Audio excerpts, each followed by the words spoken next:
Yeah, I haven't seen them in a long time either. Yeah. But Alrighty. So we just went live. So if you're listening to the live version of this interview, if you would like to ask a question during it, look underneath the video in the description area, and you'll see a link to a page through which you can submit your question. Okay. And occasionally we'll have some interruption. Maybe we need to take a bathroom break, or I don't know, something happens and we need to restart or something like that. So if that happens, just hang in there and we'll be back. yay. Okay, see you good, honey. All right, bye, honey. Okay.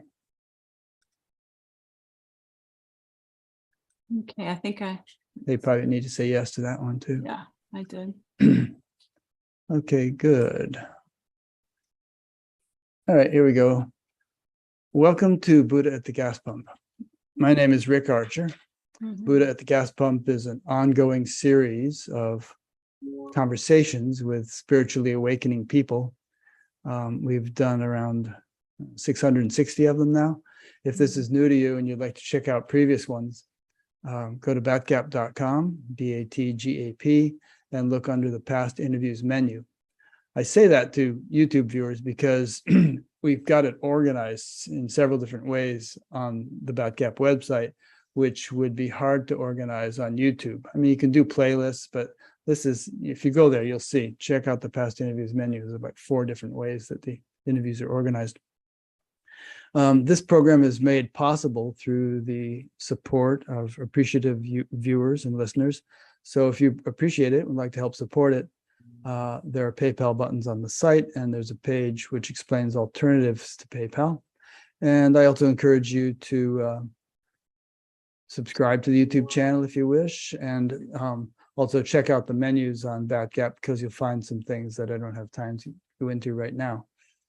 Okay, my guest today is Alaya Dickinson. Alaya lives in Asheville, North Carolina.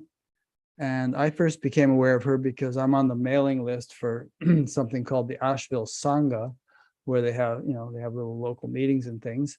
And I've been getting those mailings for years, and often I see Alaya coming up. So, we just decided to check her out, and checked out her website and everything. And she looked very interesting. And indeed, I think you'll find her to be. So here we are. Hi, Alaya. Hi. Good to meet you. Well, I've Yeah. already met you in the last 10 minutes, but now everybody else is meeting you. Mhm. So I listened to several of your other interviews that you did, podcasts and things, and I've read your website, and I got the feeling that it might be best if we do a sort of a, chronological biography kind of way of approaching this, even though you've done that previously elsewhere. But most of the people seeing this now will not have seen or heard that. And it seemed to go well that way. And I'll interject questions as we go along. How does that sound to you? Sure. Okay, good. So let's start fairly young, because as I recall, when I heard your thing, you did start fairly young in terms of something that would be relevant to the discussion we're about to have. You know what I'm alluding to? That would be very young, right? Yeah.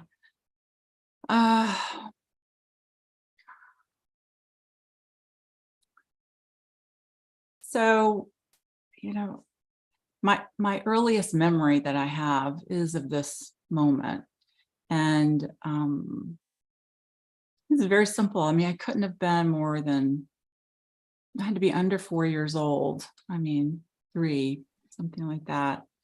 And I was just waking up from a nap.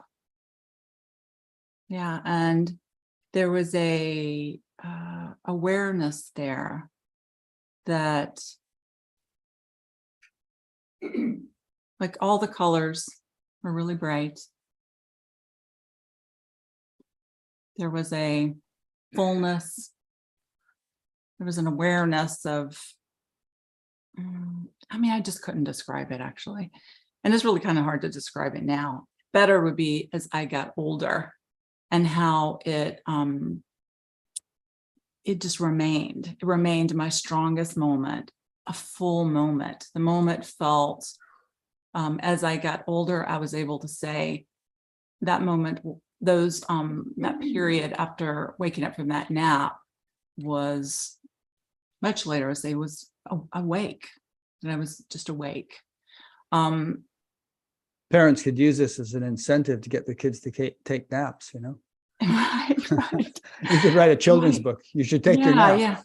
Yeah. I mean, at the age, it was what I was thinking and feeling as I got older. I reflected that it was much more possible than the age I actually was. It wasn't like a knowledge kind of knowing. It was what, as I got older and opening more to the depths of true nature, where I was able to see it was same, but it was also this really beautiful in my life as things opened that really helped. This supported the relaxing, the trusting, the available, I would also say in that opening, I realized much later that it really left me very open, and the way I describe it is I would have said, growing up, I had a lot of common sense. Mm-hmm. It made the most sense to listen to what was here more than out there. Not all the time, I always say, I didn't get in trouble. I did get in trouble. I did do things that weren't great, but I tended to not be so much of a repeat offender. You tried things. Yeah, it seemed there's the connection inside, and the really this very ordinary feeling that it was what I, now my language would be bow to, but really follow or listen. So it sounds like what you're saying was that when you had this experience waking up for a nap when you were 3 or 4, it wasn't just a kind of a thing that lasted that afternoon, but it was a watershed moment for you. It was a shift after which things were never quite the same. Yeah, and that's a hard one to talk about when you're that young. Right. And even as I was, growing into my teenage years and college years, I mean, it was so alive with me, and it felt like a memory, but it also felt very present. So even as you went into teenage and college years, you kept remembering that thing that happened when you were 3 or 4. It was that significant. Yeah, it didn't even feel like a remembering. Right. It just felt alive and present, almost like no time. It was and there would be a curiosity of maybe trying to figure it out. But what then was it? I would find a gushy feeling in my brain that just would kind of end the desire to try to make too much of it. I heard a lot growing up inside. The words would be not for you, or don't pick that up, you'll have to drop it later. In terms of habits or behaviors, you mean? Yeah, or even something that might be whole directions in life. I would feel, I could do that, but my sense is that's not what I'm to be doing this life. Interesting. Boy, I wish I had that when I was young. Yeah. So I just felt like this really strong guidance. And I wouldn't have even called it guidance then, because I wasn't particularly spiritual.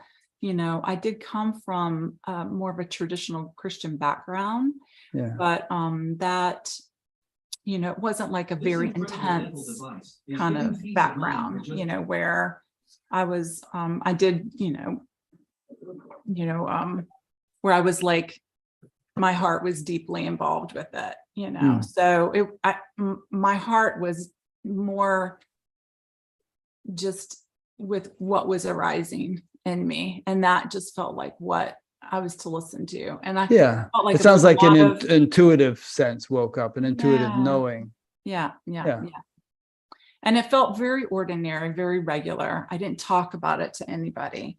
My assumption was maybe everybody else was the same way. I didn't have a community.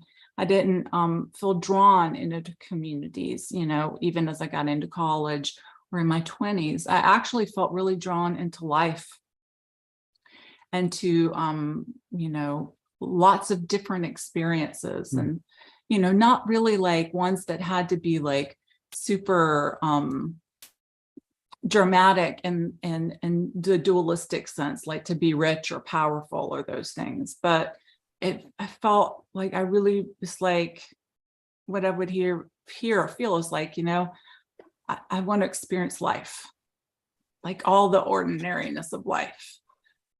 Yeah, I all mean, the I heard you say that regularness you of were. life. It's always felt very exciting for me. Yeah. And then whatever that particular life is, that this is that's happening here, Mm-hmm. Interesting.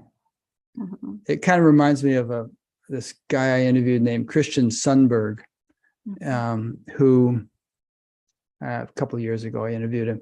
But anyway, when he was about 30 years old, he had this clear recollection of the time before he came into this birth, and the reason he got inspired to take a human birth was that he met some being on the other side who was just glowing and amazing, and Christian said to the being, "Oh, wow, what happened to you? Where are you?" And he said, "Oh, I've been on Earth." And I guess it was such a learning experience for that soul that Christian got inspired to do the same thing. And it's a long story. People should watch the interview. But I get the feeling, like, just the way you phrase that I don't know how many lifetimes you may have had, but that this, that there's a kind of an innocent enthusiasm about exploring the possibilities that human life have to offer, and a freshness to it, as if you're kind of excited to try this and try that, but you had some guidance that prevented you from trying the really destructive stuff. Yeah. And if I like intuition again. Yeah. I really, and I would kind of skirt it pretty closely sometimes, Yeah.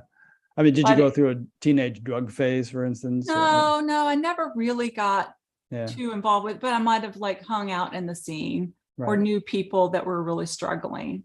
But I seemed to really get what, it felt like the mirror that was required from me really happened in that, where I could say, kind of what I would now say is a bunch of nete, like not this.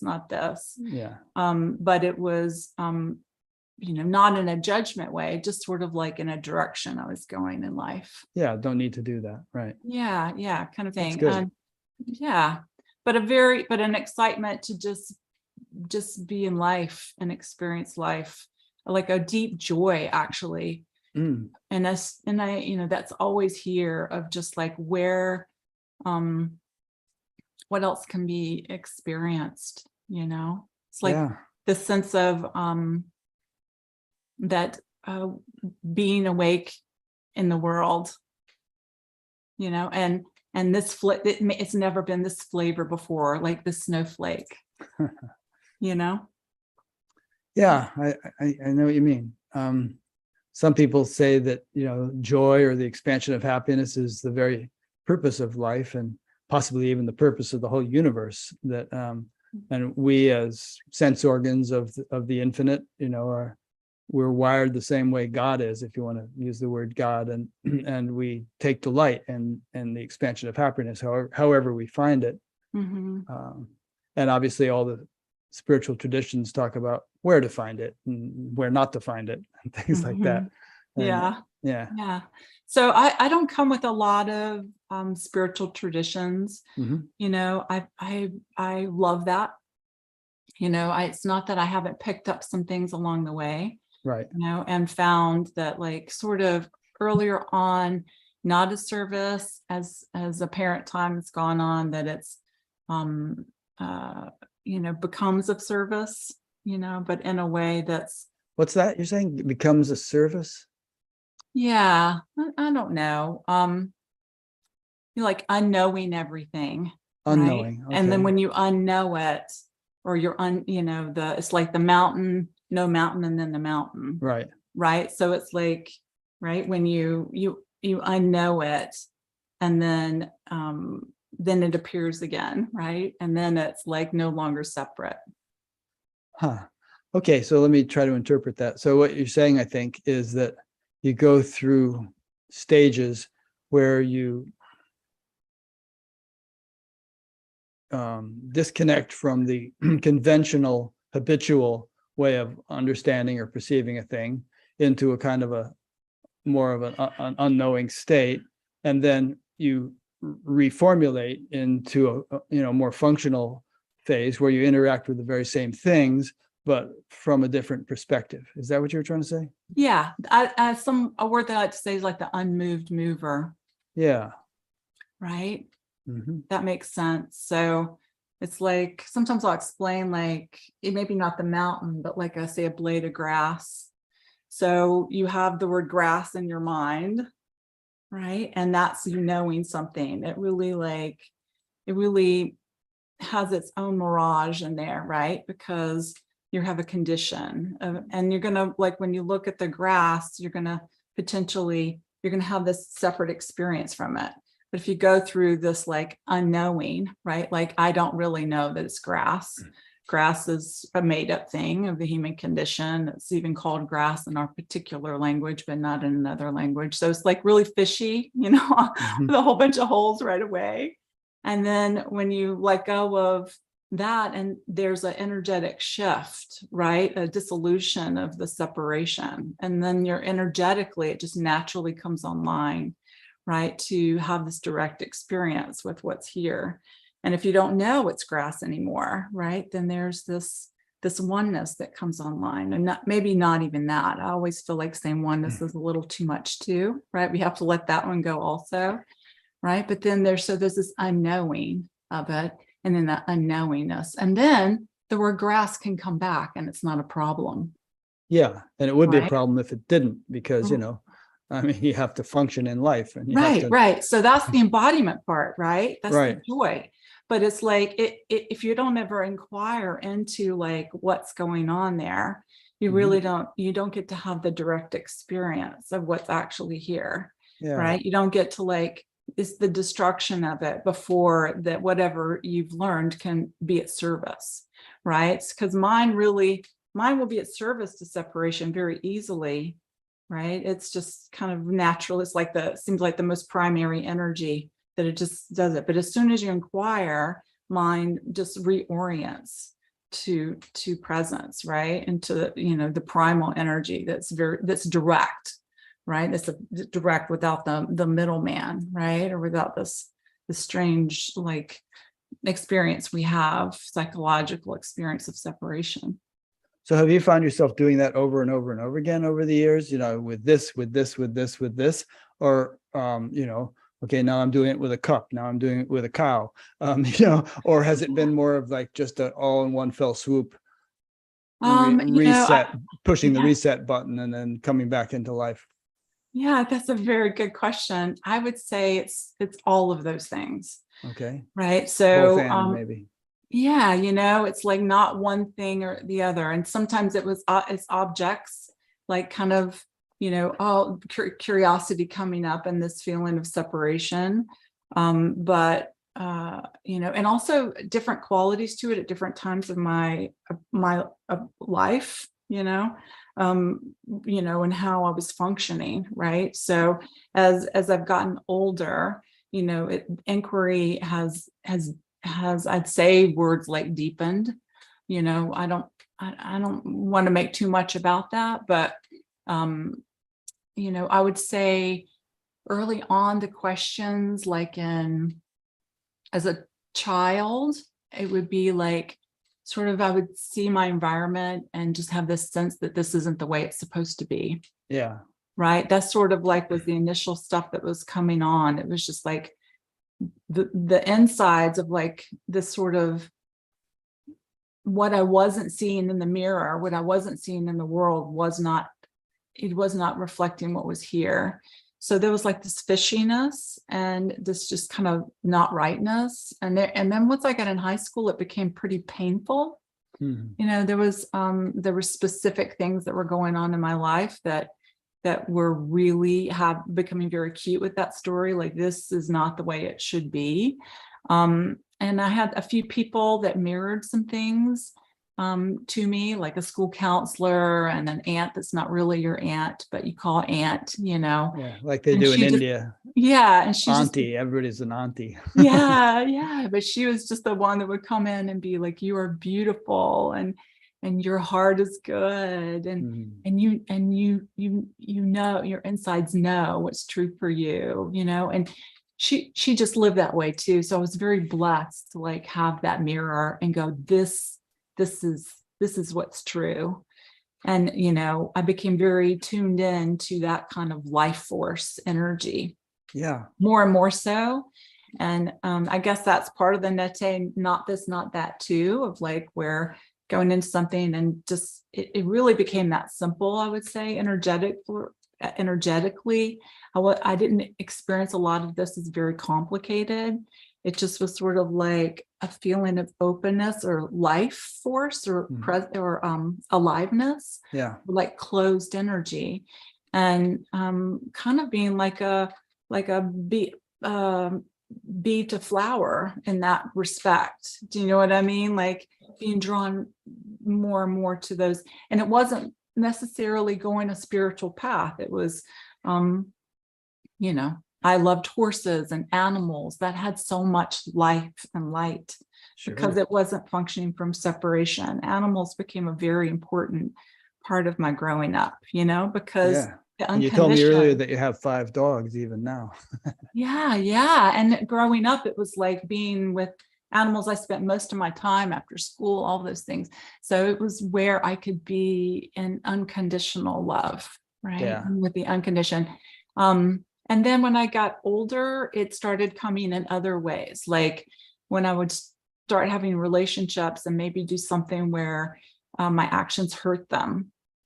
That's sort of like where I say I did it, you know, and then I wasn't necessarily always a repeat offender. Not that I wouldn't do it in another variation, but it would hurt me to hurt someone. Yeah. You know, it would really, it wasn't, you know, something that, you know, there was a lot of sense of like not wanting to do that again in that way. Immediate feedback. Yeah. And even if it wasn't said to me clearly, I could sense You could feel it. Yeah. And so it was a driver to kind of clean up stuff, clean up karma. As I got in my 20s, it became that 20s, I just really had a blast. It was a lot of fun, but there became a point in time where I said this story, I was a bartender at this really great bar. And it was very diverse, like very like these Appalachia folks that lived in Atlanta had come into work in these mills, but the mill had closed, but the folks still lived there. And it was like a double wide trailer and had little glass boots for shot glasses. And it was great. So, but the people that lived that community came to that bar, and you know, but there were also all kinds of people. Like we had the dragon of the Ku Klux Klan come in, or like some really cool people, like the Dixie Chicks. Yeah, like Athens, you know. No, not the Dixie Chicks. Who was it? The Indigo Girls, was it? That came in? Yeah. I mean, that's what you said. Yeah, different people come in. Did they play there, or they just came in to have a drink? Just to drink. They never played there, you know. Okay, because I wondered about the Indigo Girls playing in a double wide trailer. No, but there were some really good people that ended up playing there that made it big. Cat Power. I don't know if you know Sean Marshall, but yeah, there was a very, very hip place. And a part of it was because it was, and I thought it was very interesting because all these different people were coming together and sitting in a bar and drinking a beer, you know, and they weren't hitting each other you know, being rude to each other. It was this copacetic environment. And some part of me just really, it was like a sense of, I don't know, two things, how amazing it was, but then also sort of like, you know, this joy that I'm having here, like these people that I'm meeting here, you know, it's not right now, it's not love, right? Something really was coming online for me, this interest, you know, in heart. And I also felt very drawn to kind of just quit that whole thing, you know? It was a Yeah. phase. Yeah, just quit that whole thing. And after quitting that whole thing, not long afterwards, I had another nap. Sleeping Your Way to Enlightenment Right. by Alaya Dickinson. But at the bar, it was sort of this really openness, like, okay, I also heard, okay, you've done this. This has been great. It's time to get to work. But it was not the kind of work like I was to go get another job. It was definitely, I could feel it. It was time to wake up, is really what I was feeling. I didn't know what that meant. I didn't have any kind of context for that, but the sense that it was, this energy, that I would now say it was like inquiry becoming really geared up. Yeah. Yeah. And then let's see, after that, I would say, yeah, so I was dating a fella. We were just, he was remodeling his house. I was kind of coming over for hanging out in the afternoon, took a nap, woke up. He actually, they were all gone. It was, I'm aging myself, but it was when the Olympics were happening. And there's been a lot of, every 4 years we have an Olympics. So in Atlanta, though, the Olympics. Oh, that was right, where they had the bombing. Yeah, because this right. store was in Atlanta. But anyway, it was, I woke up in the house by myself, and it was, it felt the same as when I was 4. So that was really beautiful because there was no like grasping or fear happening. But immediately it was, there was I was just whatever I was looking at, like the doorknob or I ended up on the front porch and just looking at the trees, and I was the tree, and I was the wind, and I was the light. And that, and I remember my boyfriend coming home and trying to explain it to him. And it was okay that he couldn't understand. There was nothing that was really going to arise in that, and we went out to dinner. I saw friends, I was talking, and it all was being very integrated. I just remember like looking at folks and just life force everywhere, just life force. After a period of time, I remember being on my front porch in Cabbagetown. I don't even know. It might have been a few days. It might have been a week. But Cabbagetown is a suburb of Atlanta or something? Cabbagetown, yeah. So okay. I was just on the front porch on the swing, and it just started creeping in. Sort of this like, holy shit, I'm not going to be able to go back. I'm not going to be able to go back. And then back to what? Well, the way you had didn't been, understand, but I think it was the way I was functioning before. Yeah, you had a new way of functioning. And I had this vision come up where it was Dorothy with her shoes, the red shoes, and going, I want to go home. I want to go home. And this is the funny part, because I was doing that. I want to go home. I want to go home. And it was hurting me. It was like being stuck. I was seeing myself at the same time like a shoebox, and like shoving myself into a shoebox. And it took a tremendous amount. It's like I had to wrestle to get my will to come back and to literally get shoved it back into the box. And my energy went down really quickly. All of the intimacy around me started to fade. And I had relief in this very weird way. It was very strange. It wasn't like a relief of the heart. It was, how we placate ourselves in separation. Do you know what I mean? Letdown, probably. Huh? Letdown. Yeah. I mean, but I felt that I had somehow both won something and lost something, But in the same regards, I will say, if you listen to the rest of that interview that I did, that I was tremendously changed after that. So whatever was happening before, this like connection to my heart, connection to my knowing, it was on steroids after that. right? Like my whole life changed. I sold all my shit. I just felt, excuse my language. I mean, I just, my whole life changed. I left my job very quick. There was a few things that happened in between, like I was being drawn to go get my master's, and then quickly I like went to go visit Naropa, and when I got there, I beelined it to Sedona. But then when I got to Naropa, all I could think about was Sedona. When I went to Sedona, I had you know, I found myself at the foot of Cathedral Rock, and that another deepening there, right? It's like going up the mountain, trying to get to the top. And then by the time I was at the top, I was just like, it took like 4 hours instead of 30 minutes. And I was like crawling around with the bugs and you know, putting the warm rocks in my pocket. And so when I went to Naropa, which I went ahead and did that trip, it was all just this kind of deepening of presence, this fire that was just, I could no longer deny, right?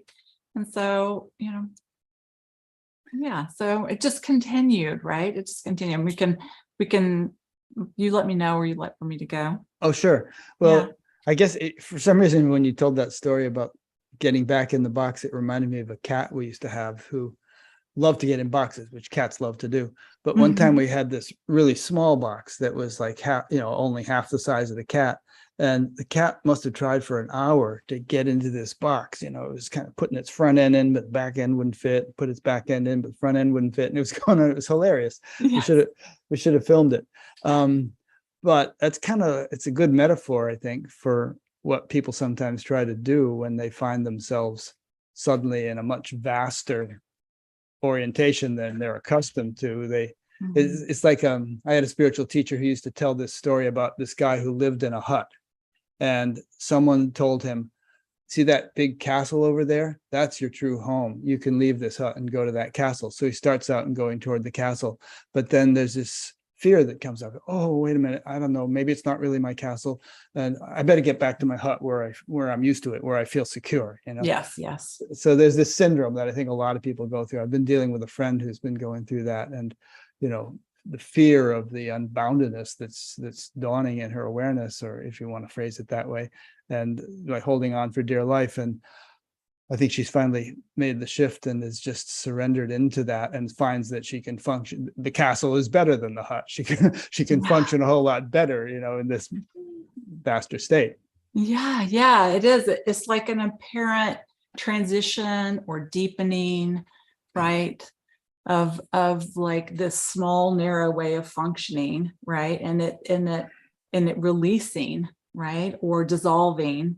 And then the what is that remains, right? Our nature, what's always been there, is that's like never, doesn't have a initiative to do anything about it. But as soon as we like open up, right, to like what we're turning from, right, or what we're not opening to, then it's like a crack that grace just goes right into. True nature, our direct experience goes right into, right? And then we have people, you know, space, or our way of functioning and thinking, and everything reorients itself, right, to our direct wisdom, right? Knowing what you know now, how would you explain the reluctance or the fear to open up into this vaster reality, and to, you know, the attempt to scurry back into our hut? You know, what do you think are the reasons or the mechanics of that? Well, I mean, you know, I think we could talk about it in many different levels, you know, but, you know, I think that primal resistance, right, that creates separation, you know, it has like we could say, sometimes I'll say what's unconscious, unmet, unloved, right? And that it like holds it together, right? And so like, as we open up to whatever that is, and life is always showing us that. It's always showing us what's unconscious, unmet, unloved, right? It's like right in here inside, and it's just like repeating itself. So as we do that, it just becomes, I say it actually gets hotter. My experience is it gets hotter.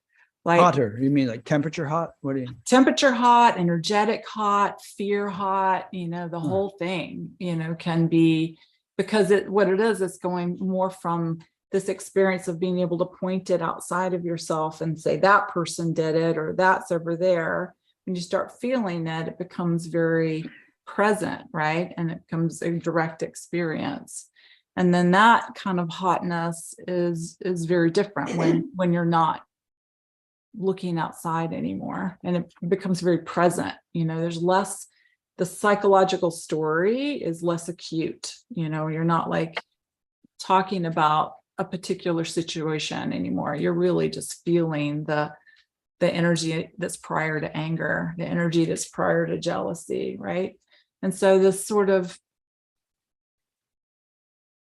what I find when I talk to folks is like, when you really start going deeper and feeling inside to the, like, that follows that energy to the root of the suffering, right? And we don't have to say that as in something that the mind needs to know. If you just feel it, there's just like a gravity, like an energetic pull to really, like, once we start being really tender with, it's our heart desire, is really, we'll feel the energy to meet that, and to not only meet that, it's like to really, just allow to fully be here.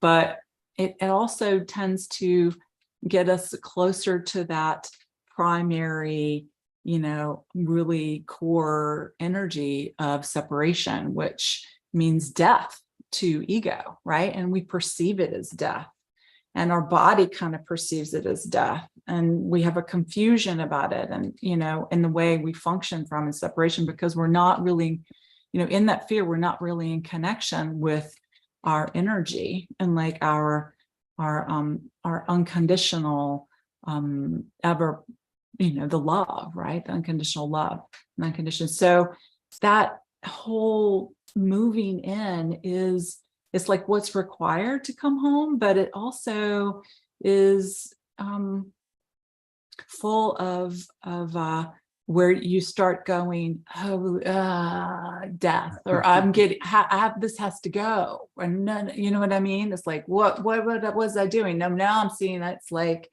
I'm having to welcome this, right? And so I feel like it's a really, it's a very natural untying, and the untying is always ultimately leaving us with this, like, the deep bowing of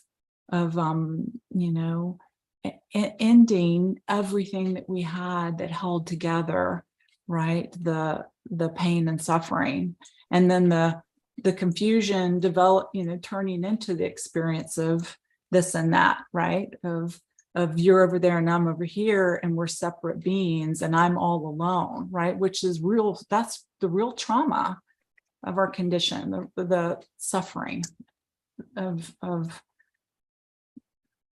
Yeah. duality, or you could say other words. No, it's good. I mean, there's so many myths and legends and so on about the hero being comfortable right where he is, like Bilbo Baggins. He didn't want to leave the Shire, go off on this big crazy adventure, but then he has to go, and all this stuff happens, and then he finally gets back home, and so much has been accomplished because of doing it, and home is never the same again. There's a T.S. Eliot poem where he says something like, we'll come to the end of all our seeking and know the place for the first time, and end up right where we started and know the place for the first time. Yes. Yeah. Oh, I love that. You know that poem? And I love it. Yeah. And somehow also, as you were speaking, I was reminded of the caterpillar who, builds its cocoon and then gets in the cocoon and then turns to mush, and then, doesn't look like a caterpillar anymore or a butterfly. It's just mush. And then the imaginal cells in the mush start to form a butterfly, and it eventually comes out as a butterfly. But if a caterpillar could experience fear, there must be something very fearful about turning to mush. Yeah. But as you're describing too, like, we're the only creatures that have the capability to, resist, right? Like a True. caterpillar is just, you look at nature and it's showing us all the time, everything is always pointing and showing us presence and Mhm. the unconditioned and change, right? Yeah. So I think, some people argue we don't have any free will. I think it is, and maybe ultimately we don't, but I think that at a certain stage of growth, we certainly feel like we do, and you have to be true to the stage you're at. But it's kind of like, I sometimes think of it as like a little child doesn't have any free will. The parents just tell it what to do, and then it becomes a teenager and goes wild and starts exercising its free will. Or actually, they say terrible twos. You start doing that when you're 2. You should know, but Oh, then eventually you become an adult and you sort of have your own autonomy and motivation. Just speaking very broadly, I think evolution is like that in a way where, like the animals and the caterpillars and so on, they're just totally on nature's command and in tune with nature, and they have no choice. Then the human life, ordinary human life, we're like the teenagers who try things out and have all kinds of, drives and experimentation. Then the sage, someone who's really awakened, in a way, they don't have free will anymore because they are so in tune with God that it's just God's will. And they don't but there's this sort of no man's land you have to go through to get from the innocence of the animal to the innocence of the sage. Yeah, and I missed a little bit of your conversation right there. Audio broke up. Yeah, the audio broke up a little tiny bit. So I of it.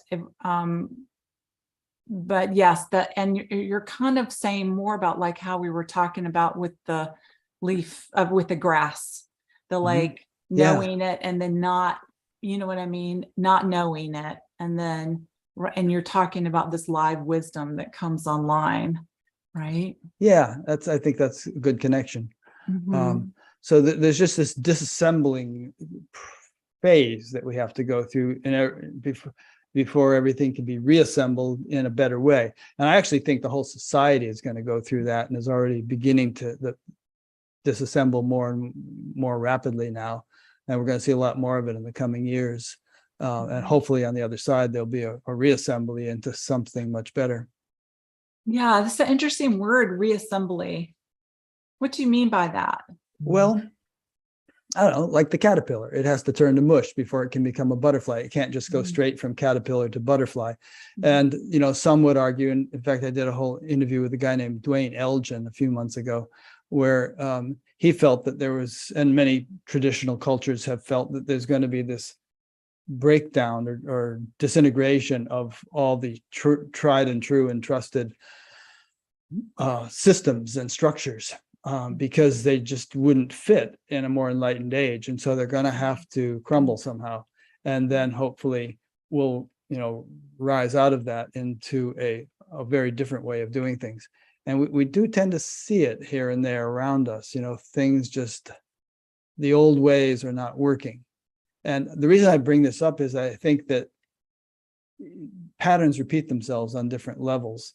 And the stages of growth that a human being goes through in the course of their spiritual development can be possibly mirrored in the stages of growth that society goes through or will go through as it transitions, hopefully, to a more enlightened age. Yeah, I tend to not do too much thinking about all of that. I think too much. Yeah, I tend to not, because I find that's a little bit of trouble. Yeah, right? and maybe it's too hypothetical for you also. Well, it's just that we can't really know, Right. And it's like maybe I see this the way energy could possibly move in some apparent, some future. And then, maybe there's something to that, because when I feel into it, the whole future past, like it feels more all now. I'm feeling it feels like it's all just here now. So I feel like there is this sort of way of connecting more, we're here in the present moment, brings us to this availability energetically that is it's the body, when we're saying we're all one, and I say we're all one and not even that, like what does that actually mean in direct experience? Right. So it does sort of like, I can kind of feel into things, but as Neelam would say,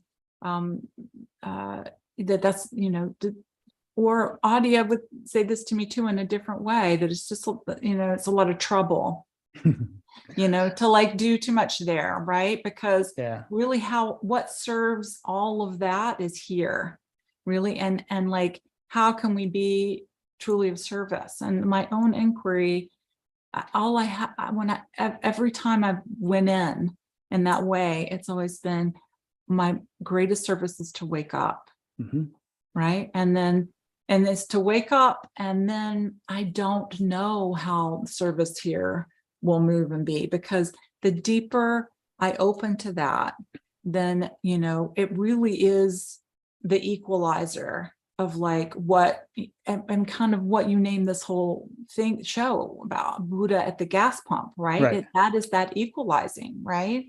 So the more I become nobody, the more that nothing is here, the more, and those are just words. Those are words that hit the ego really rough, right? Because it's annihilation words. But I can feel it. Then the more the unconditional love is here, right? That's able to, like, however it looks and arises, how this unmoved mover moves, and like my words and what comes into my brain and thoughts, like it gets to be at service. And part of that, like becoming nobody, becoming invisible, feels very, very important to that, because it's not actually true. It's true only in the ego sense and experience. But it actually, just like you were saying, what? What's not actually true? That, that we're limited in any way. And that, it's the piercing of that, so that the returning of our true nature functions, right? And then in there, we can be at service. If we have anything that's going on, with that turning or that no, right? Then it just remains, right? It's kind of like gloms on top of our nature, and it just gets to keep being somewhere in all the things that we do. And then that's like karma or conditioning, right? And then it gets to play out. But it's not that that's a right or wrong thing. It's just that, like, if we're searching, if we're like, our deepest desire, our deepest prayer is like to know the truth, right? And what's real and alive in here, right? Then when we meet what that is that's suffering here, that's confused, or wants power, or wants something out here to, like Adia, I love his words of the hungry ghost, right?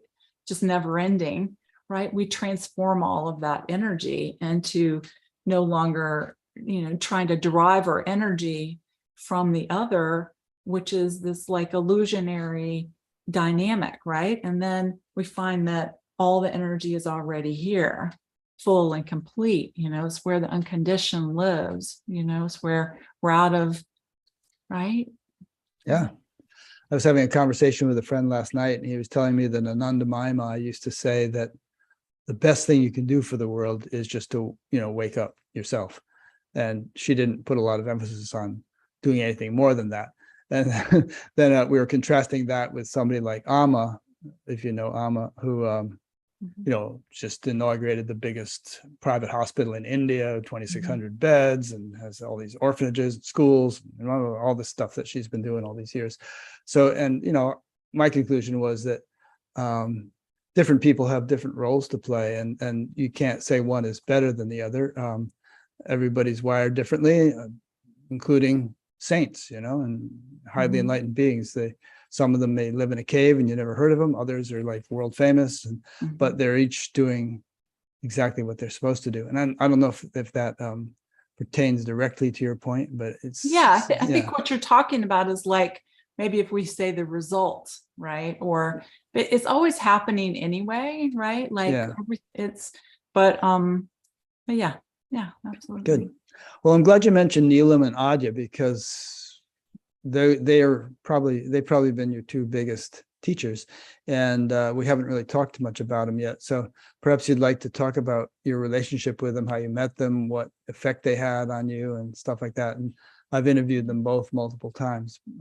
So anyway, go ahead. Oh, well, maybe a pointer where to start. That's a big It's kind of a broad question. Well, like Neelam was first, and so where were you at, before you met Neelam, and what stage were you at, and then how did you come to meet her, and how did she serve as a catalyst for whatever happened to you after that? Yeah. So I guess if we were going back to early part of the interview, the Sedona part, right. There was that initial time that I went to Sedona, and then I actually came back home after Naropa and decided not to get my master's, and I packed up all of my stuff and sold a bunch of things and got a truck and just went back to Sedona. And it was not much of a thought. It was just that I really could not do it. There was so much fire inside of me. There was so much direction, and the direction was to get to Sedona. And pretty much as soon as I got there, within a week or two, it was not a very long time, I ended up being introduced to some folks that were living in Sedona, and I did not know who Robert Adams was, but he was a Papaji devotee student. He had recently passed, but there was a community that had lived there to be with him. And it was very recent, but they were still living there. And so I ended up renting a room in their house. And within a few days, they were going to see a teacher. And then it was just, hey, come along, see this teacher. And I said, yeah. And then I was at the feet of Neelam. So the draw being pulled there, everything was just, it's like Grace it just felt like the Grace was rolling the red carpet out. And just yes. And at this meeting, there were at least 100 or more people there. I was in the very back. She just was gazing around, and just in her gazing, initially her eyes laid on me just in her moving by, and it was I didn't know what a transmission was, but it hit me so completely that I knew immediately that I experienced unconditional love. And what came through my mind was, after the meeting, was this woman loves me completely, but she doesn't have to know my name. It doesn't matter. She doesn't have to know who I am or what I do or any of those things. I recognized that it was already there. It was complete, and there was nothing that I could do about it. And that just became like I was talking about the ant that wasn't really the ant. She was mirroring that to me too, So it was just like this like collapsing of the searching I was doing without even realizing I was searching. It was more of the honeybee to the flower type searching. And in that, right after that, of course, everything she said really upset me, right? Why? Because, well, what I was hearing was I was nobody. Right. And at that time, saying, I felt the unconditional love, but ego or separation, or how I was functioning there, really just wanted to give her a middle finger. It was just really, I was really angry. And it was a whole bunch of hot energy of anger that was coming up. But by grace, I knew that I had to come back to her, because I could see it was penetrated so deeply that I couldn't put it on her. I could not point and make her wrong. I couldn't make it. It was so clear that nothing could stick, and that I knew that it was just me experiencing that it had nothing to do with her. And that I didn't know what a teacher was, or a true teacher, or satsang, or anything, but it was all very clear that this person was the way I was experiencing when I said very young, this world is not the way it's supposed to be. She was the way it was supposed to be. And it was very clear to me. So. Interesting. I interviewed a woman last week named Jessica Nathanson, who has a website called The Glorious Both And the whole discussion was about how Neo-Advaita has been extremely harmful for many people, in her That opinion. what? How Neo-Advaita has been extremely harmful for many people, and she puts together support groups now where, all these people with horror stories come in about, having gotten extremely depersonalized and disassociated, and to the point of, feeling suicidal and all. So there's a truth to a statement such as that you are nobody, but there's also a misapplication of many such statements, which, if they hit a person at the wrong stage of their development, can cause spiritual bypassing and a breakdown of personality. As someone put it, you have to be somebody before you can be nobody. Yeah. So at that point, it was somehow seen through, Yeah, in it a was probably way. the right thing for you at the right time. Yeah, it was, and I think also, with what happened to me as a very young child, and then again in my 20s, that like there was this sort of fertile ground there. Yeah. That was really devouring of what was appearing, right? And so I can certainly see what you're talking about, but it felt to me like I was being carried by grace. Yeah.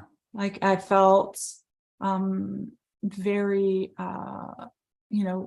I didn't have a lot of knowledge. I didn't have an environment around me to lean on, but inside, and then what was showing up in my life felt like a mother's loving arms. Yeah.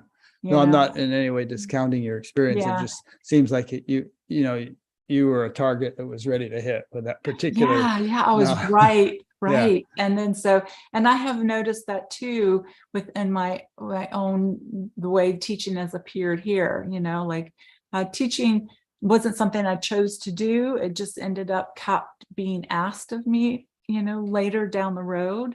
I kind of actually moved away from it for a very long time. And it wasn't until I met Adya, right, that I actually said yes to that. And we could talk more about Neelam if We'll you get to want. that. We'll get to Adyashanti. Yeah. Yeah. So go ahead.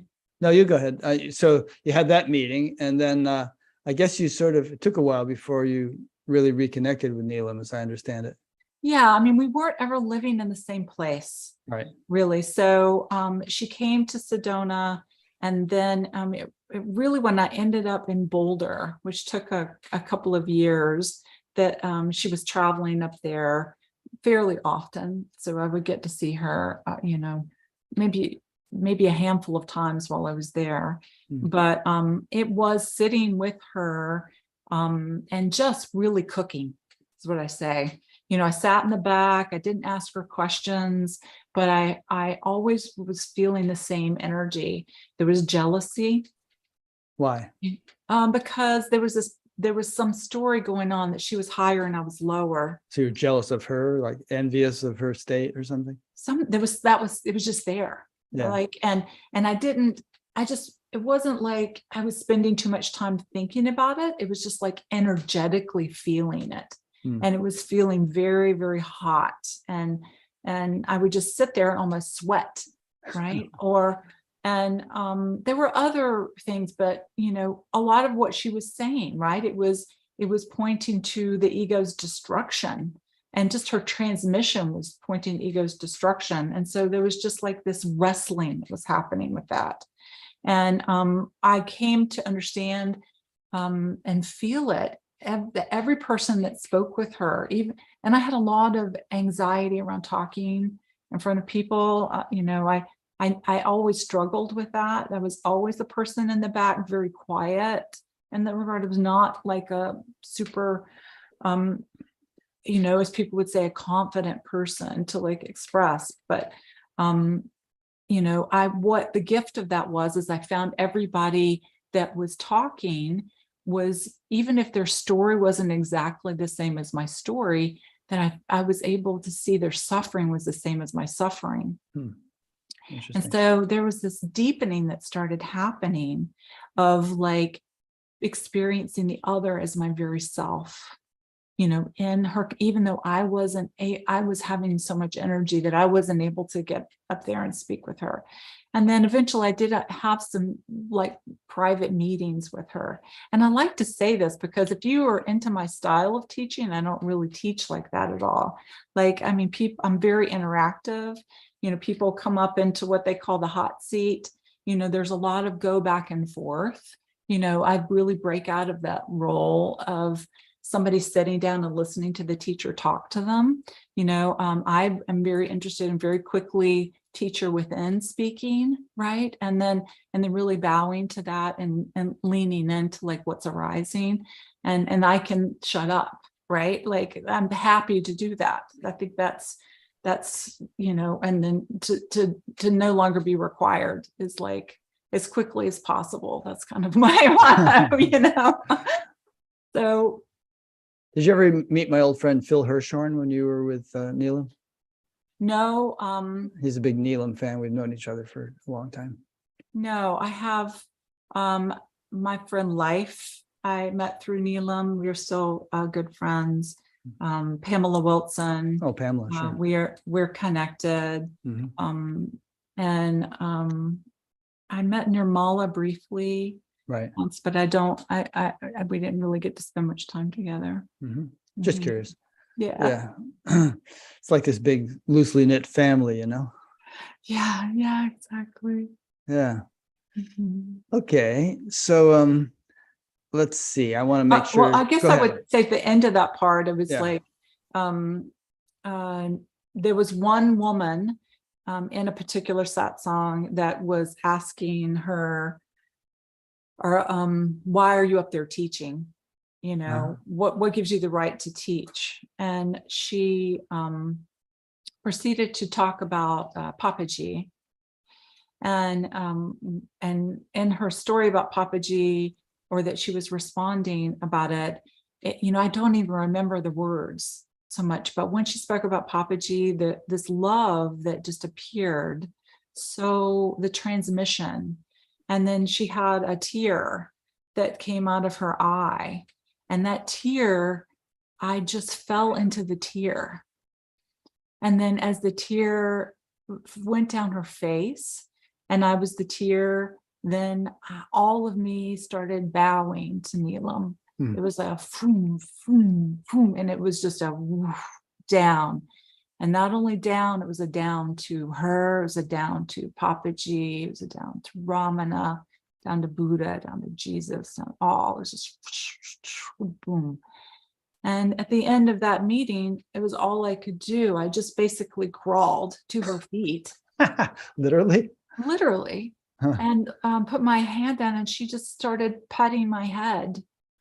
And I was like, I'm never leaving her feet again. It was like my whole being was like this. It was like lifetimes. It felt like I was devotional, and that this was I was back. I was where I was to be, and it was very intense because it came online really quickly. We already were, I had had my first child, which was a very powerful opening for me there, with labor and stuff of presence, but that really got me fertile for this.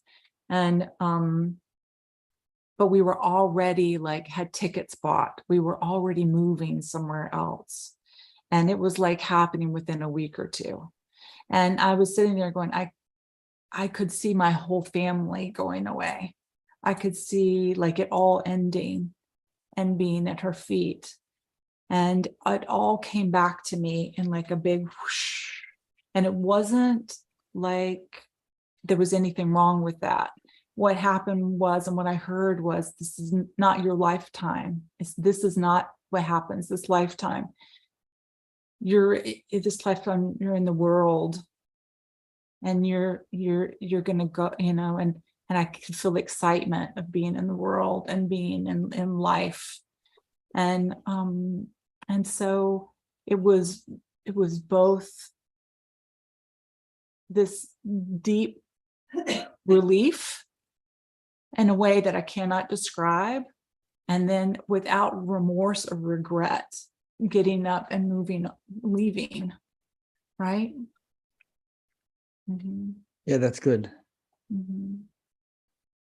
And I would say that if you had, although it's a moot point because you wouldn't have done this, but if you had somehow tossed your family and to stay with Neelam, it would have been a big mistake. Yeah, it was just, it was so clear that I was to move. What I felt was that I needed to not be around her because it's too hard, it's too strong for me. Yeah. It's almost felt like it's okay. She's right here. I can feel her. I can feel that transmission, of the unique flavor and of Ramana and of, all of it here. Right. Maybe you had gotten the main thing you needed to get from being around her. Well, when I moved to Asheville, it really affected people that were around me as they, there was a lot of transmission happening. And so some of my dear friends began inviting her to Asheville.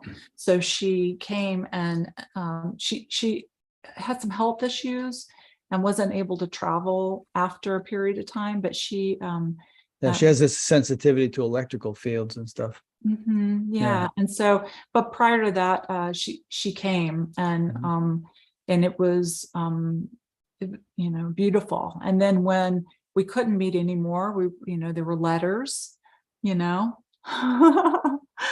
someone calling me, or on her behalf, those kinds of things before all the technology and stuff. Right. But at that time, it wasn't really clear what had happened here, right? And that there was just such a it was very apparent because it seemed like when I would meet people, there would just be such heart opening and presence here, and with the apparent other. But I also had a brand new baby, and I had just gotten married. I was really feeling drawn to become a real estate agent, and we're buying a house and getting a mortgage and all these things, and that felt so right. And then in all of that life, I was able to see in a way that if I wasn't on a mountaintop, or for me in particular, in an ashram or sitting in meditation, what I was able to find was that my teacher was in everything in my life, showing me what was left, because I could feel there was stuff that was left, right? And it was like this big openness, but my brain was sort of foggy, and I couldn't quite speak about what I was experiencing. And what I could translate that with was actually some things that were showing up in my life around, that I would have never experienced. And I'm not saying that everybody else has to experience the way I experienced it, but for me, it was like the fear I had when my child had double pneumonia, right? It took me to some place that if that had happened to me, it would have been fine, right? I wasn't struggling there. but tapping into my child, it brought me, there was tremendous energy showing up, right? There was tremendous things to open up to. And for my husband and our relationship and this sort of like this way of moving in the unknown in the world, right, was brought up things that were still unmet, untouched, and loved. So through that, that's sort of where most of my teaching comes from. I didn't have time to meditate. I was breastfeeding, or I was showing a house or whatever. But I found that like the desire to end the suffering, it just appeared spontaneously, right? That, in the car driving or in the shower with the water, like it would just arise, and I would be tending to energy or thoughts or whatever, so that I could see that there's nothing that can stop us from waking up. We don't need to go anywhere. We don't need to, it's fine if we do, but if we are not, that it's not something that, there's nothing that I found could stop my deepening, right? Yeah. Mm-hmm. I mean, that seems to be more evidently true for some people than for others. It seemed like from an early age were on the fast track, and you had this intuitive sense of not this and this, and moving along, and okay, enough of that, on to the next thing. So there's always been this kind of momentum in your life, it seems. Other people, might need a little bit more something, and some Well, kind of. I do feel like it's not so different than when people are on fire to search. It's just a different kind of flavor, right? Yeah. Like if somebody is really learning Buddhism and they're drawn to that, if they're really feeling drawn to TM, those are very intense draws and like intense movements to take in, the slowing down, the tuning in, and all these things. And that didn't necessarily happen for me that way, but that is also a flavor of the same thing. It feels to me. I think what it is, same impulse. Yeah, and it can just look in a whole bunch of different ways. Yeah. And that is arising inside, right? And it's like it's arising again and again and again, right? I think what it is that it's the falling off the cliff, right? Without grabbing onto a branch, or the cul-de-sac that you can get in, right? As Adya likes to say, I like that image of the cul-de-sac. I like to say the hamster in the habit trail kind of thing.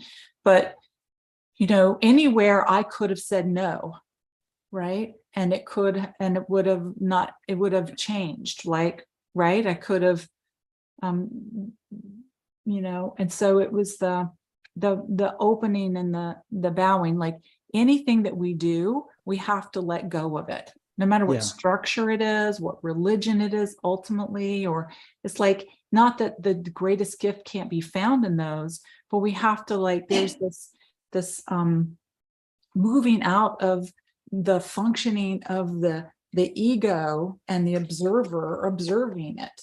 So whatever the apparent system is, or like however that it looks, that is kind of dissolving, right? And then the deepest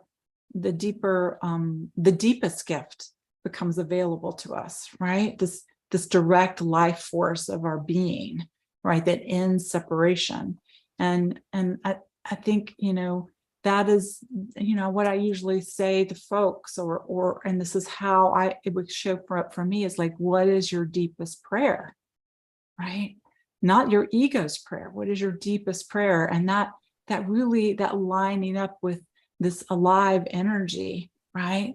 That is really full of gravity and yearning, like of the truest energy, right? Yeah.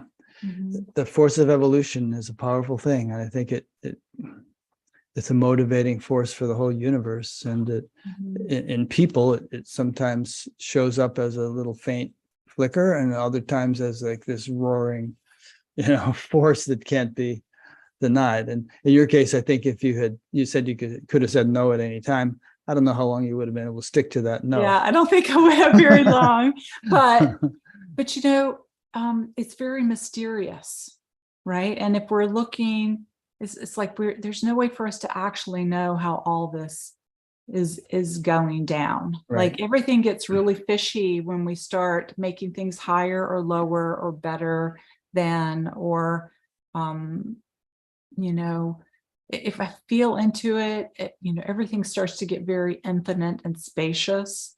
And then it feels like a lot of, you know, anywhere we want to try to say but, or like having this like energy where we're managing or choosing, or, you know, it just like, it's going to start putting us in a separate place.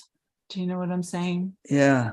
There's some Rumi poem where he talks about how, you know, you're playing chess or cards or something with God, and you know, you think you've got all these great moves, and I forget how the poem goes exactly, but you know, you're basically toast, you know, because God's always going to play chess better than you can. Yeah. Oh, I love that. I love that. Know that poem I'm talking about? I forget. No, but it's beautiful. Yeah. I'd like for you to send me that poem. I'll try to find it. Yeah. So okay. So how did you find Adya, or how did he find you, or something like that? Or is there more to talk about the Neelam saga? No, I think that feels good. Mm-hmm. So with Adia, I'd say, you know, as the householder life happening, dear friends in this life, they I just kind of spaced out just a little bit. Dear friends, But my talking friends, about Adya? yeah, they brought Adia in Okay. for like a weekend retreat, Right. like a short retreat. That first time that I didn't even know who he was, and I didn't even go see him. But then my friends brought him a second time. Between that first and second time, I was introduced to some video group satsang that was happening, that people were going to, because you know they have those across the cities where people gather and watch his videos. And then that his transmission, it was like I really became very curious about him. And my friends, I said, you know, man, I would love to meet him. I want to go next time he comes. But these are the same friends that brought Neelam, and they just arranged for him to stay with me at my home. Yeah, that's great. Muhammad comes to the mountain. Yes. The next time he came, he stayed at my home, the home Nice. that I live in right now. And it was beautiful because a lot of people came over and cleaned my house before he came. That's great. Like really scrubbed everything and stuff like that. And so I like to talk about this. I went to the airport to pick him up, and me and my friends, and my friend also said, well, you pick him, you just take him home, you know, instead of all of us. So I just went, it was him and Terry there's a Gray. person, yeah. Oh, you know her? They came here too. Oh, I love her so much. Yeah. So anyway, I saw him, walked up, it was the back of his head. He was at the, you know, picking out his luggage carousel thing. on the thing. And I just saw the back of his head, and energy just hit me. Like it was basically, I felt like I was going to fall over, and it seemed like I fell over, but I didn't, you know. And then the next feeling that I had was like, oh, I'm done for.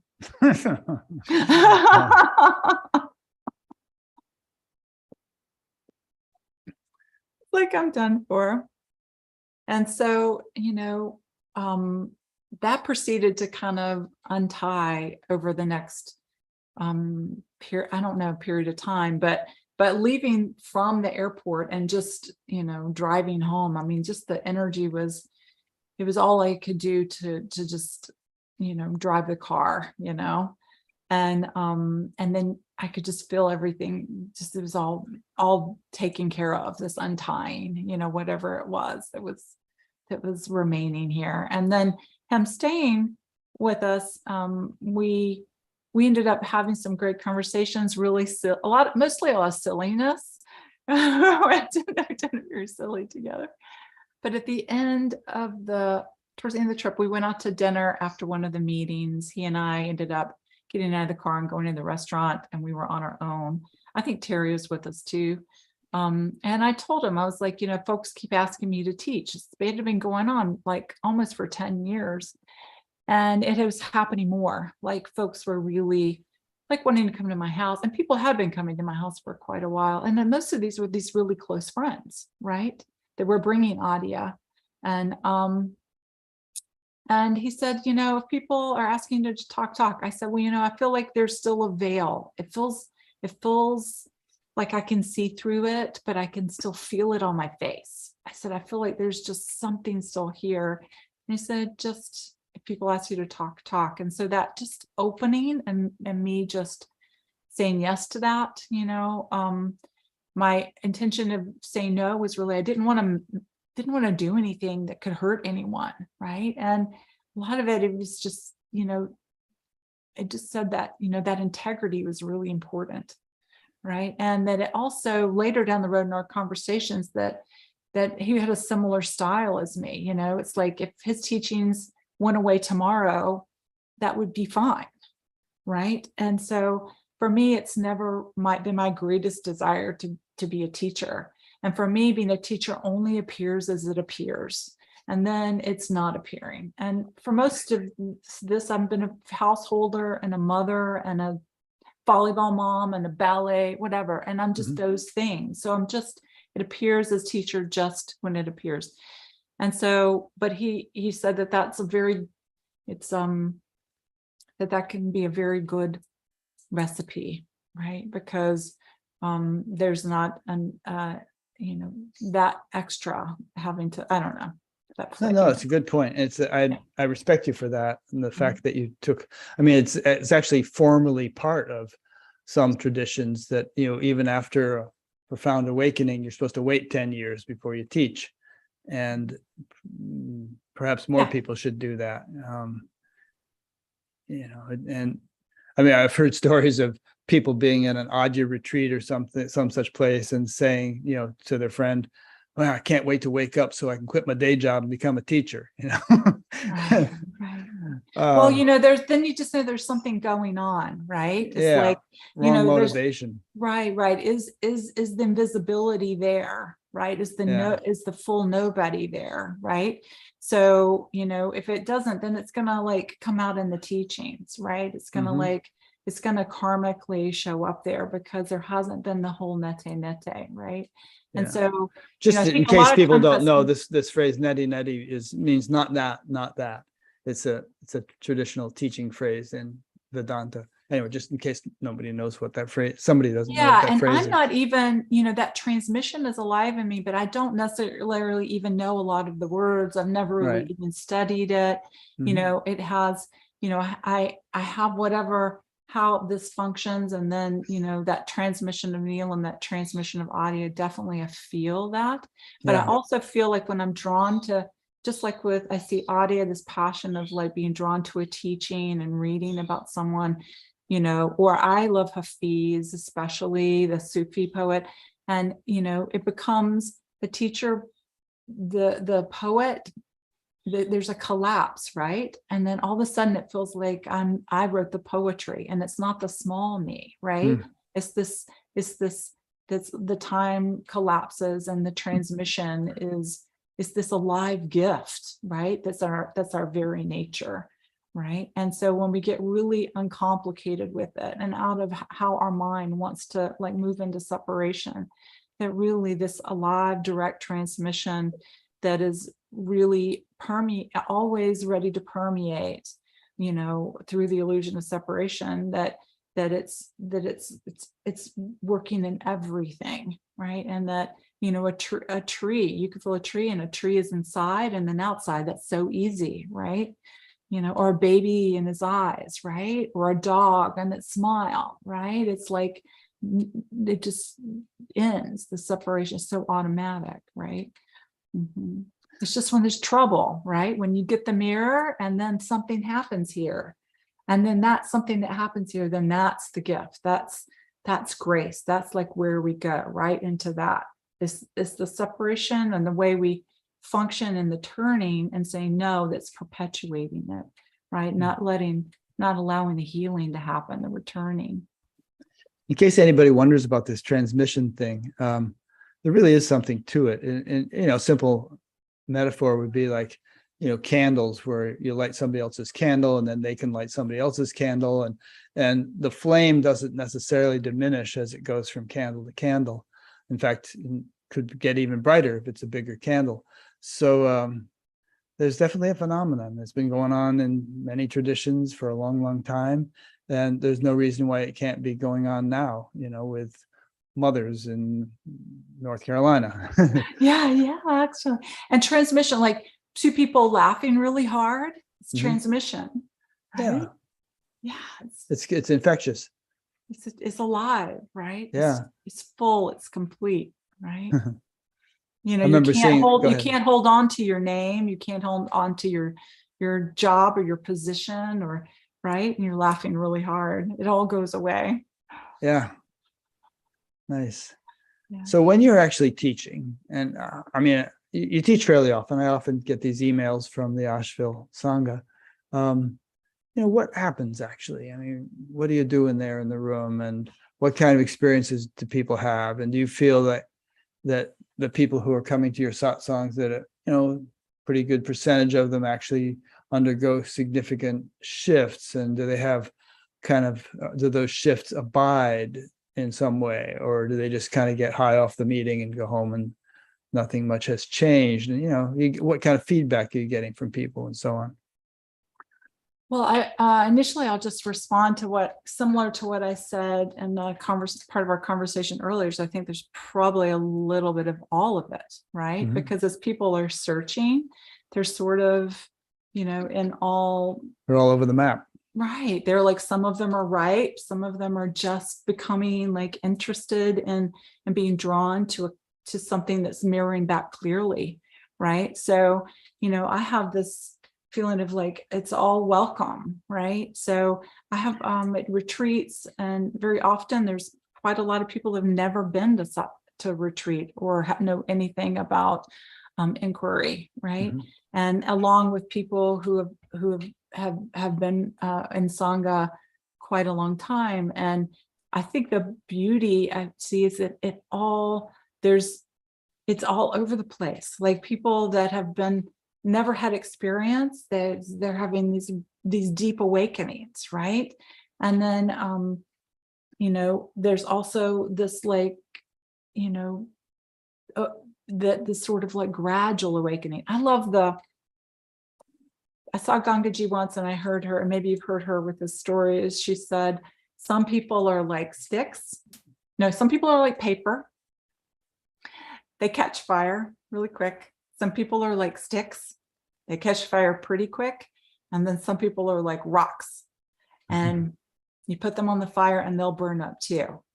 And so what I have found in teaching and in retreats and one-on-ones with people, small groups, and then over either in that one particular meeting or over time, depending on the person, is that we are all those things. Sometimes I've been a rock. Sometimes I've been paper, right? And so Sometimes you've been scissors. Sometimes I've been scissors, right? Rock, paper, scissors. Dynamite. I'm dynamite. This reminds me, I have a couple chop of the head off stuff, right?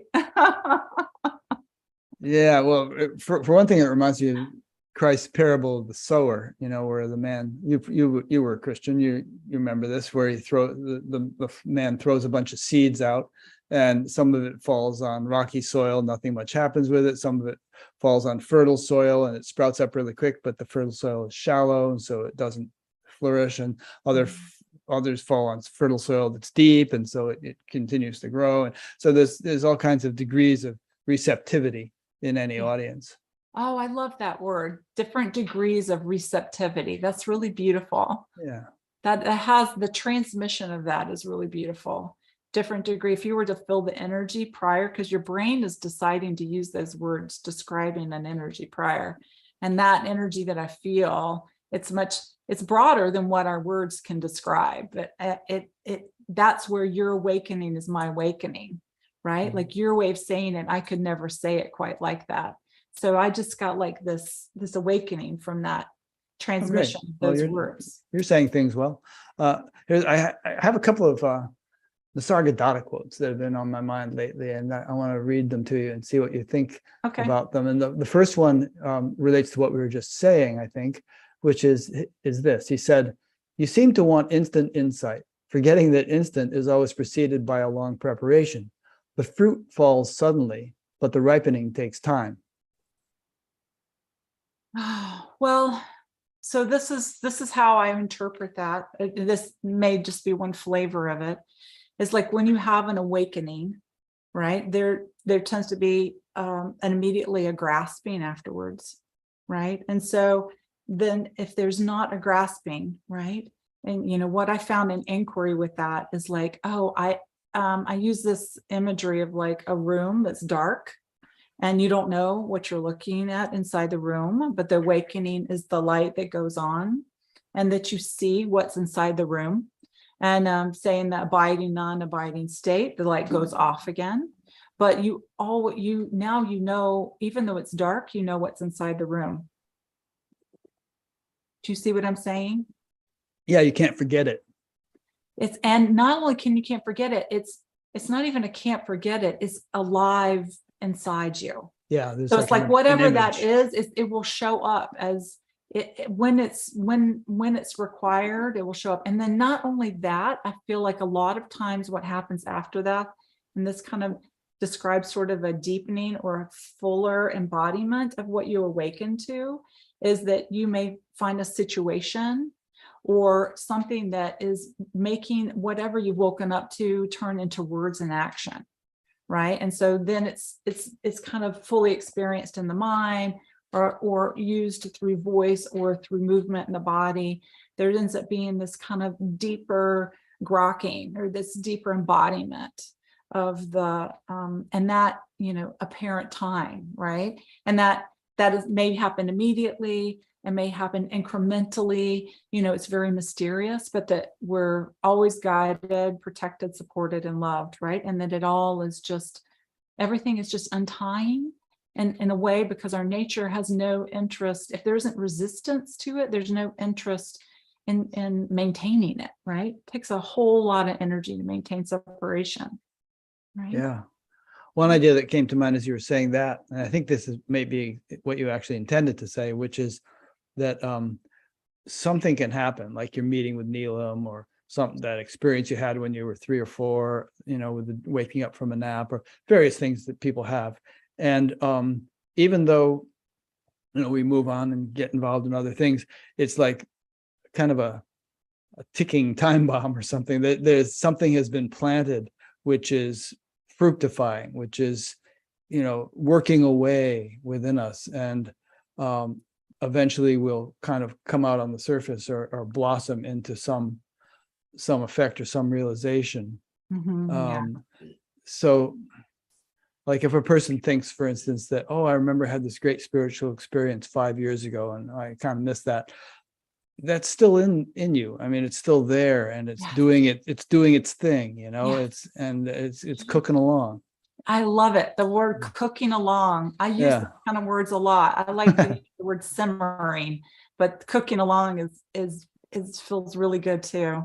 It has I like the word along in there, because simmering just has thing, but a cooking along kind of has this feeling of it's pointing to regular life, and this kind of gradual apparent process. Do you know what I mean? And a softness and availability to that. You see what I'm saying? Yeah. So you really describe that well, like, because cooking along has like just this nice, soft, open, normal energy. Now, I'm trying to think of positive examples of this to use as a metaphor, because there's all kinds of negative examples, like dry rot or termites or cancer or something that sort of has this insidious effect that you don't see, but that's growing within you. But I'm trying to think of a positive example of something, because that really happens, I think, with spirituality. There's Well, I something think- percolating. Yes, I like percolating, but I also like to invite in all of those images that you just said. If you felt into them and then felt into the negative aspects, of the negative energy, which would be some form of turning or closing or saying no, then what you might be left with is more of the cycle of life, right? And then the beauty, turning into the beauty of it, because really it is, all of this opening is a death to a lot of things, right? And that we use in separation, and it turns in what becomes scary inside of it becomes beautiful, right? So it's like the rose isn't just beautiful when it's a bud and blooming, right? It becomes, we're all of a sudden able to see the beauty when it starts, changing colors and having this other way that it looks. And we become awake to it and available to it, and not having it be, a less than thing that's happening in the moment, because that's what's happening all around us, right? That's life is in this constant energetic movement of change, right? And so it just kind of going back to what you were saying with those words, that I think in inquiry they can naturally transform to a welcome and home. Okay, good. Mhm. Here's another quote. A lot of times people have this static notion of enlightenment or awakening. They sort of see it as this, shining city on the hill that they're going to reach and then just live in the city. But my feeling about it, or understanding of it, is that there's no end to growth. And there's another nice quote from Nisargadatta that he said towards the end of his life. He said, his book was called I Am That. He said, forget I am that. I realized so much more since then. It's so much deeper. Yeah. So I think like what you're talking about is a perspective, right? And it's a belief system. It's not right. And so when we have direct experience with true nature, that our wisdom really dissolves that perspective, and it dissolves that way of, we can only really hold that experience when we're holding our nature away and looking at it, right? But wait a minute. I mean, direct certainly Nisargadatta had direct experience of true nature. Are you saying that that perspective that I just read was somehow erroneous? No. I think I'm speaking to it. Will you say it one more time? Mm-hmm. In other words, he's basically saying that he's grown a lot since that I Am That was written, but he said, forget I am that. I realized so much more since then. It's so much deeper. He's basically saying I'm continuing to grow. Yes, I think that's what it is. Exactly what I'm saying is like, if whatever you were saying earlier, like I'm trying to, you're talking about the perspective of acquiring bliss and keeping bliss. Is that what you were talking about? Or that it's maybe I forget a lot earlier, or just no, it was just what was the prior thing you were saying before what his response was? You were you saying mean the previous quote I read? Yeah. No, not well. The previous quote was about fruit falls suddenly, but it takes a while to ripen. No. It was after that. You said about bliss. What did you say about bliss? I don't know. Maybe I was talking about how things can be growing within you that you're not even aware, and that they fructify after a while, after Right. quietly growing when you might not think you're making any progress. I mean, a good example of that is you go through a tunnel, right? And you don't feel like you're getting anywhere because it's dark and you can't see the progress. And then you come out the other end and a whole new vista here now that I've gone through this tunnel.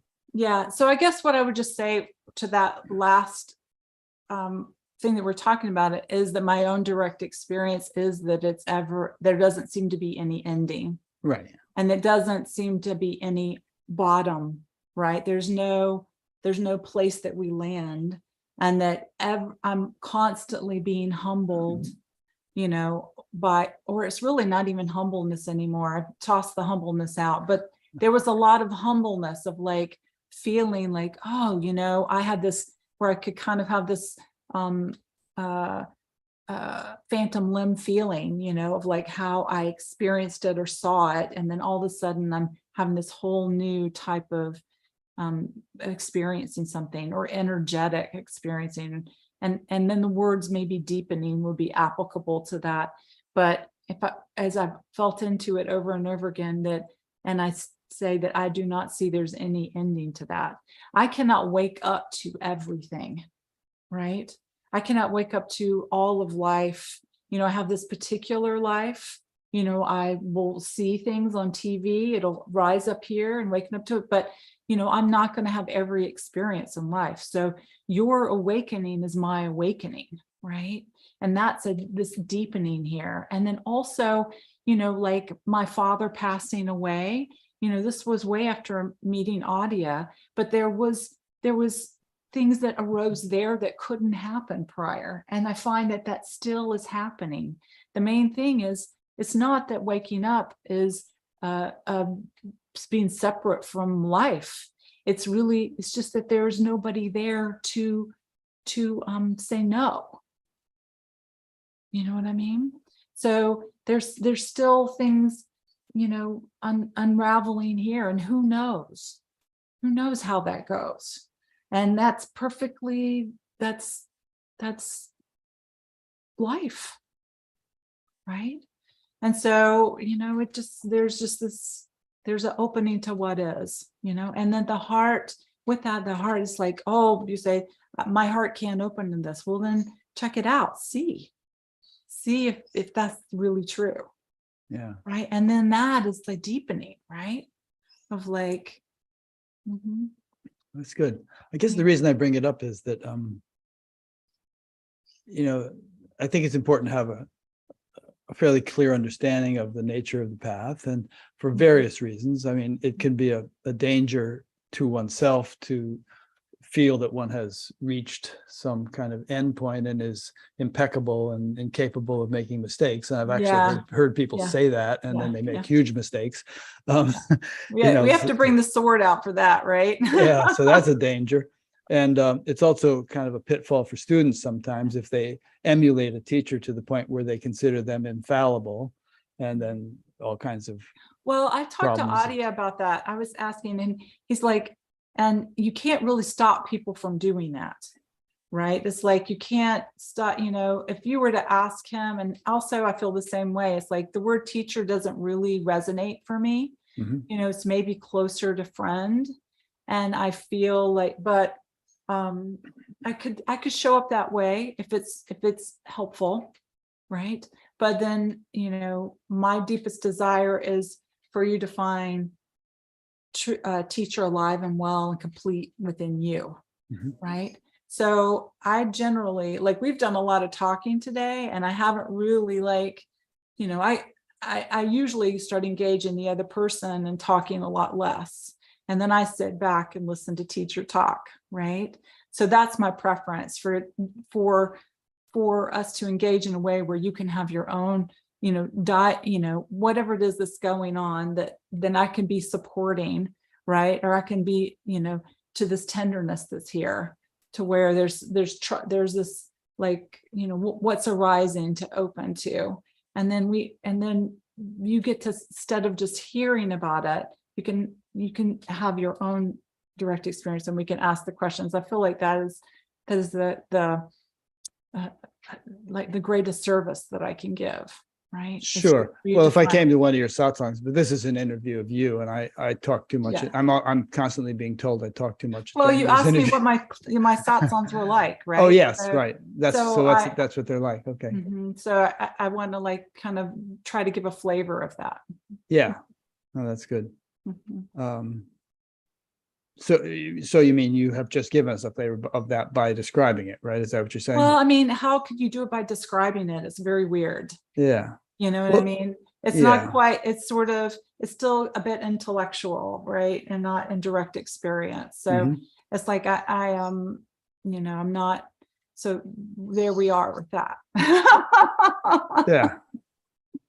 Well, people have seen satsangs like that. They've seen Gangaji, those videotapes of Gangaji doing her thing, or Byron Katie, or, one of these people where there's two of them sitting up on stage and the other person's doing most of the talking. And then Gangaji or Byron Katie or something, interjects and says key things at certain times. Right. So, I mean, you're speaking of doing something in that style. Well, I think my deepest prayer is to be available to whatever serves. Right. So it's going back to not one thing. It's kind of like the paper to the rock kind of thing, but in a different context.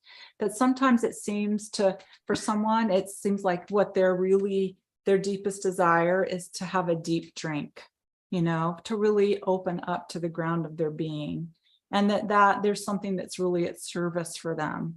Right. In that way. And then sometimes there's something that's really tight and it's, it's a story, or it's just energy, or, and there's just enough just to be tender with it. Right. And so that could be just moving out of circling the energy. Right. And that kind of like to like softening and it disappearing, the this and that, and it just being this kind of softness so the energy can move. Right. Mm-hmm. So there's just this wide range of whatever. I'm open to whatever it occurs. And when it appears, it becomes really natural. And like by what someone says, and then their energy inside of what they're saying. And then, I'm your very self. You're my very self. Your suffering is my suffering. Your awakening is my awakening. So in that bowing to the beloved, there's only like, however this body, this voice, this, however I can be of service, then I'm at your feet, right? Because your awakening is my awakening. It's the same as my own inquiry to waking up. It's like opening up here. It's like is a natural movement to bow to what appears as the other, because there's this direct experience. It's the same. So it feels very common sense. It feels very ordinary and regular to move and be at service to the suffering of the apparent other. Does that make sense? Yeah. Do you do any online stuff, or is it all in person? Yes, because COVID. I didn't do any online stuff before COVID. I was just, for a decade, just our little sangha here in Asheville. And then, so we could still continue meeting. We started doing that. I also started doing small groups, which are have turned into this really amazing new format, because people were willing to get together outside in a group of like 4 or 5 people. So Sangha was still being able to connect with each other. And I found in this new type of environment that it was less formal and easier for this connection, community, this flowing of energy, not necessarily like the teacher person sitting there and people sitting there looking. Yeah, we're nice like little circle. Yeah, or like on the ground, like having it, just it more informal, but finding it a deep service and a lot of deep, work. I guess I don't know if that's the best word for it, but this occurred because of that. So I have brought those into retreats. Also, the Wellbeing Center in Tazewell, Tennessee, that is home for me. Don and Patty. Don is he's a not the director, but he's on Adya's board. And Patty had Terry's job prior to Terry, right-hand person for Adyashanti. Oh, that's right. I remember Mukti going to Tennessee to do some retreats. That must be the place. She does until COVID yearly retreats there. And so for me, 10 years ago, meeting them, it was home. Mm-hmm. And everything that they build there is every nail, every plant, everything is all bowing to truth, is bowing to this very direct pointing, the land and everything. So, as the kids were growing up, I did like one retreat a year. That's all I could do. And then taught a retreat. Yeah, that's all I was doing. But when COVID hit, And they had such a great structure set up for COVID that I started doing mini retreats there, maybe 3 or 4. And so those retreats have brought in people from other places in the world. So the Zoom meetings now are very diverse, people from California, Florida, Canada. And so there's been a broader range of people coming in with Zoom. And I found that whatever, I'm not a very computer savvy person, but that I found that transmission or service or Sangha is alive and well, like whatever format. I've just really gotten that it's this whole time, space, energy, whatever. It's like, it's all, all can just dissolve and just bow and be at service. So now we have returned to in-person meetings here in town that we do twice a month. You can find that on our website. And then we also are continuing the 2 Zoom meetings a month. Those are on the first and third Wednesdays. The in-person is second and fourth Tuesdays for in-person. And we have a 3-night silent retreat coming up at the Wellbeing Center in September. That's I believe it's the 8th, begins on the 8th. It's quite delicious. We started doing day-longs. So there's a day-long retreat happening in October, and that should be on the calendar. If people sign up on the email list, they'll get invitations. And as my schedule allows, I still have a kid at home. I still live very much a householder life, but as the kids get older and other things are changing, it seems to be changing where I'm having more time to put in these events. And so, yeah. Good. Just new and creative ways happening all the time. And it's 2022 now as we speak, August, and somebody might be watching this 4 or 5 years from now. And so all these references to September and all won't be relevant. But if they come to your website and if you're still doing this stuff, they can see what's going on. Yeah. Good. Well, I'm sure there are other things we could have covered, but have there been any questions, Irene? Oh, I would love questions. See if there's any questions. I don't know if there have been any. There was one that didn't. Oh, there's one that Irene said didn't make any sense. She couldn't understand what they were asking. Okay, so no questions. But in any case, is there anything more that you feel like you'd like to say before we wrap it up? I think I already touched on it earlier, but just that, that awakening, is found in regular, ordinary life. That's what I have found. And that every moment is an opportunity, like to meet what's unmet, untouched, unloved.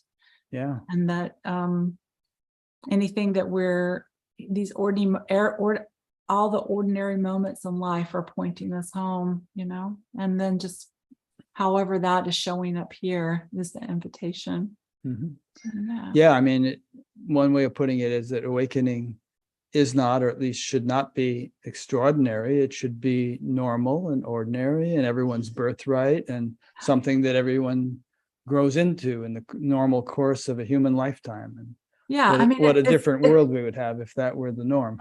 Yeah, and it's the strangest thing on the other side of the coin is just really that's all there is, right? All there is what's here and awake and alive and free. And really, it's more just this psychological trauma of separation that we're experiencing, right? That's really the what's appearing, right? And that really we don't have to go anywhere, right? We have to, do anything, right? It's in the doing that we're actually like turning from. So it's in the tenderness and the allowing and the resting and the okayness and the relaxing, returning, right? That we what is always here comes online. It's alive, right? Everything is alive here, present. Yeah. Sounds good. Yeah. All righty. Well, thanks so much, Alaya. I had a good Alaya time. or Alaya. I'm from Alaya the or South. Alaya. I mean, both of them work, but my name is very has been like a breadcrumb all the way through, and both of those. I keep both of them reverting to were- Alaya because I think that's the way it would be pronounced in Sanskrit, which But I'm from the South. I know you're from the South. So I'm the Alaya, South. So I Alaya, but also saying that Alaya also, I connect with that too. The whole gamut of where that name lands and yeah, different cultures, so it has an invitation for me, right. and all the different ways that it shows up. Good. Yeah.